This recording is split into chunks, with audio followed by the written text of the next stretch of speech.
What's up guys, it's Tommy here and welcome to a super exciting Liverpool transfer news video because a famous German journalist has posted that Liverpool and Dortmund reached an agreement for Jude Bellingham, and that is super exciting and I will tell you guys all the details. But first, shout out to my Irish subscribers. I love you guys. I got this t-shirt when I was in Dublin on holiday back in like 10 years ago. The Premier League starts today. This is the most special day during the summer. I absolutely love the Premier League. Let me know who is your top 6 prediction. I will probably do a Premier League prediction video a little bit later in the transfer window because at the moment there is so much uncertainty. So many more transfers are going to happen. Chelsea and Man United are still going to sign a lot of players, and also I'm inviting you to join my fantasy Premier League mini league called Tom FIFA Heaven Fantasy League.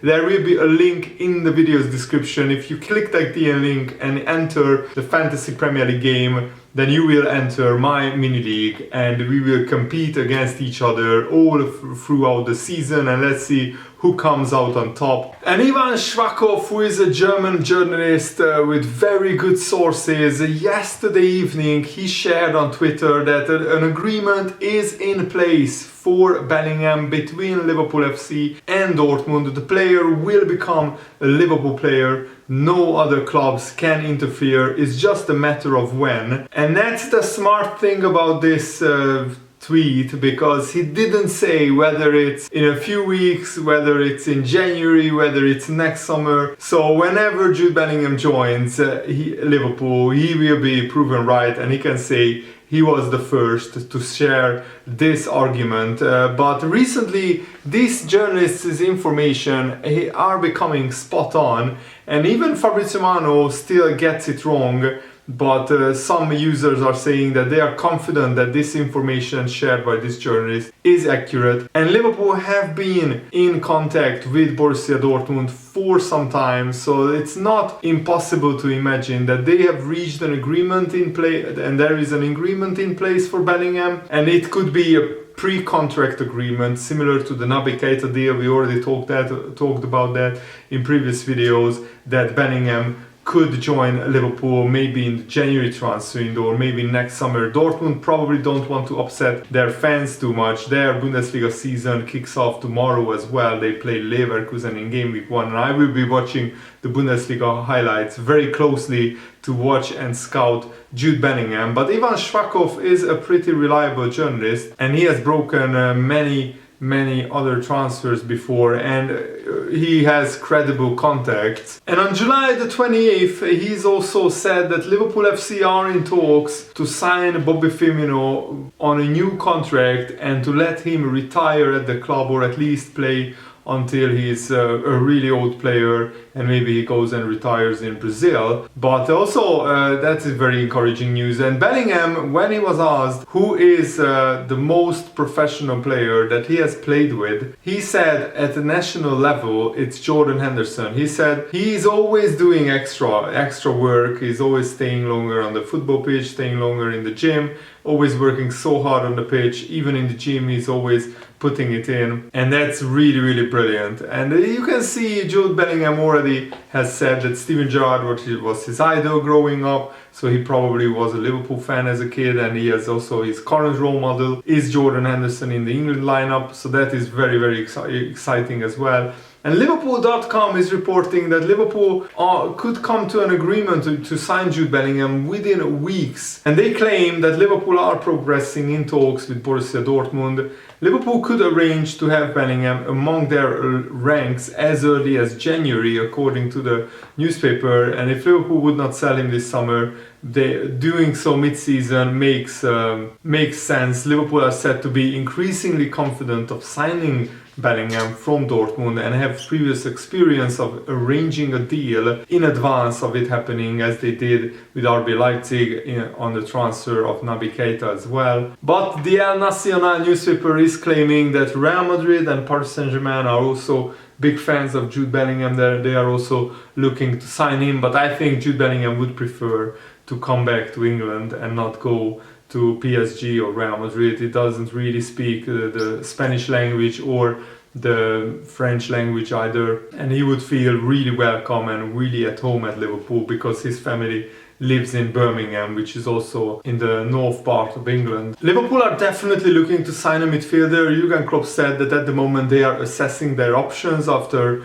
Naby Keita and Alex Oxlade-Chamberlain they're out with long-term injuries. They will be out for a month or so. And with Thiago, James Milner and Jordan Henderson all above 30 years old, sooner or later Liverpool have to sign a midfielder, and Jude Bellingham would be the perfect midfielder to be signed and to have basically the new face, the new leader in a few years of Liverpool's midfield. Bellingham also gave an interview to a Dortmund podcast where he said you can have all the money you want from playing football and you can buy whatever you want, but being appreciated like I'm appreciated at Dortmund for creating so many memories for so many people is priceless. Winning the league, however many cups, winning the Champions League, that lives longer than any car you could buy or any house you could buy. That's the thing that motivates me to create memories in football that I will remember forever and other people will remember forever. So probably he's aiming to win the Premier League, to win the Champions League in a few years. And that is, I think, it points to Liverpool, doesn't it? That comment that he wants to make memories that people will remember forever. Winning big trophies is exactly that. And I don't think Dortmund have a realistic chance of winning the Champions League or the Bundesliga anytime soon. But if Bayern collapse, then they might do it, Dortmund. But Bayern have to do a lot of things wrong for that to happen, because Dortmund are a lot more inconsistent. And assistant manager Pep Lijnders also revealed that Liverpool will hold a training camp in Dubai during the World Cup, because it's a lot closer to Qatar, where the World Cup is, than of course Liverpool, and players coming or going to the World Cup from Liverpool can just go back to the training camp when they are finished with their World Cup duties, so they can join the Liverpool squad a lot earlier and also a lot less traveling, and also going to a warm training camp during the winter time in England, where at England it's cold and really like harsh weather. It's better to have a training camp if you can have it in a warmer climate. And probably the facilities at Dubai are also state of the art, because the amount of money that they spend on their infrastructure is absolutely crazy. Pep Lijnders said the season gets interrupted. The team that deals well with that will have a bigger chance for sure. Last season felt like a marathon with 63 games. This season feels like it's a sprint, then we have a break, and then another sprint again. So it is important to start fast, and Dubai has to create that. We start fast again after the World Cup, and that's what Liverpool are all about, intensity, which is Pep Lijnders' new book that has just come out, and I'm actually thinking about buying him because it looks like he shares so many insights about Liverpool FC that you won't get anywhere else. And this book is about last season that just finished, the historic season where Liverpool almost won the quadruple, but we still won 2 big trophies. And my question to you guys also, let me know, how confident are you for Liverpool this season? Do you think they will win the Premier League title? At the moment it's 1 or 2% difference between Liverpool and Man City, and I expect a title race just like last season, where both teams will win almost every game. But the Premier League got stronger, so there could be more upsets, especially Liverpool and Man City might not both finish on 95 plus points, but I can see them going all the way, maybe to the last day of the season. I think whoever will win the title will be the team who gets their new star striker, Erling Haaland or Darwin Núñez, up and running faster, and who can get the most goals out of those 2 players. Probably if Haaland scores like 25 goals in the Premier League, then it will be very, very difficult to stop Man City. But if Darwin Núñez equally, if he also scores 20-25 goals during the Premier League season, it will be very, very difficult to stop Liverpool as well. I expect Salah to be really unleashed this season now that his contract talks are done and he signed a new 3-year contract.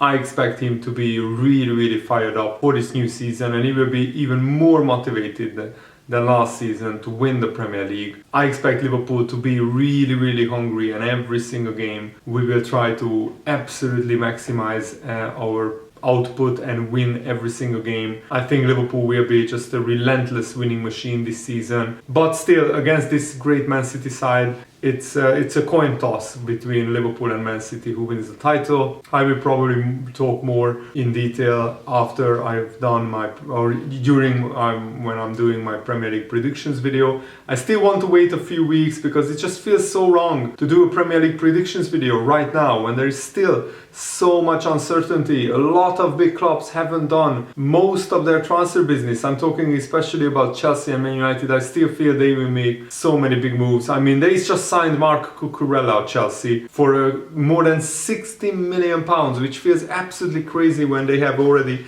Ben Chilwell, who they signed for 50 million just 1 year ago. To sign two fullbacks, the same side, two left wing backs, for a combined 60 million feels like absolute crazy money spent. But the new owners probably want to flex their financial muscles, and we will wait and see how this unfolds, how it turns out for Chelsea. They still need a big striker, and there are very few strikers available right now on the market who could really help Chelsea, who could really play in the Thomas Tuchel system. And Pep has also outlined what type of players are Liverpool look to sign, and he has praised the Liverpool recruitment team. When we want to sign someone, we sign them for the first 11 when it's a big signing. That doesn't mean we only have 11 players. It means that you want players who you feel can play and make a difference in the big games. The question always lies in, are you fighting to become a champion? Are you fighting for the top four? Are you fighting for the Champions League? Are you fighting for the League Cup? That is a big difference, and people underestimate it. So in this way, the team needs consistency that we have created over the last year. What I want to get to is the signings that you impact, basically. That is not easy. That means there is a lot of work to do on the training ground. That is why we are so happy with our scouting department and our sporting director, Julian Ward. We really try to sign the players who can make the difference. I think the only player who is not in the immediate vicinity of the starting 11 is Calvin Ramsey. But even Fabio Carvalho could right now start for Liverpool and he wouldn't look out of place. Calvin Ramsey is just a replacement for Neco Williams. He's one for the future. He's only 18 years old. He's also injured at the moment, so we should just give him time to get back to full fitness and also to just little bit learn the style of play that Liverpool play. But Darwin Núñez and Fabio Carvalho, I expect them to hit the ground running after they both had very promising pre-seasons. And Darwin Núñez is already off with a flying start. And I think we will start with Firmino up front against Fulham, but Darwin Núñez will probably play as a substitute, and if he looks brilliant, sooner or later, I'm sure Jurgen Klopp will start him as well. Fulham also have injury concerns before tomorrow's game. They have Harry Wilson and Nathaniel Chalobah, both injured. We are waiting on the medical staff, Marco Silva said, but it doesn't look good. Harry's injury is in his knee, but we will wait for the medical staff. So probably Fulham will not have all their best players tomorrow against Liverpool, and I'm so excited. The Premier League is kicking off tonight. Really looking forward to it. Thanks for watching, guys. Hope you enjoyed this. Have a nice day. See you later. Good night.